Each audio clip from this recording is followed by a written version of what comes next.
The Tamil Tigers of Sri Lanka have announced today that they will observe a unilateral ceasefire in order to help address the ongoing humanitarian crises in the northern region. In a statement issued from Vani, the Tigers said that in the face of an unprecedented humanitarian crisis and in response to the calls made by the UN, the governments of the USA, India and others, they announced this ceasefire.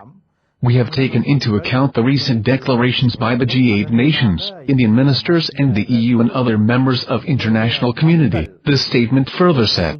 They also have called upon the international community to pressure the Sri Lankan government to reciprocate it.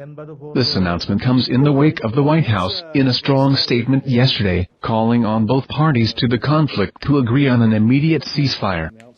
This announcement comes in the wake of the White House, in a strong statement yesterday, calling on both parties to the conflict to agree on an immediate ceasefire.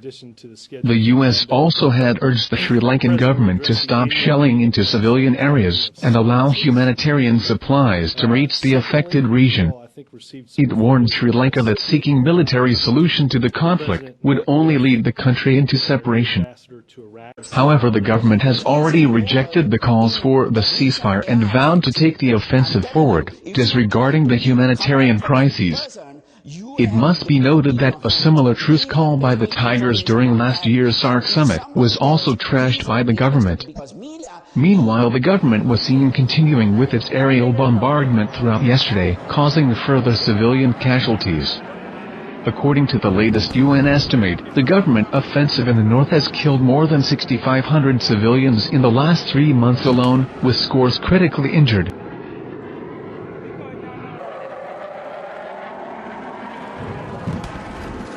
Richard Anderson, WED News Service, Melbourne, Australia.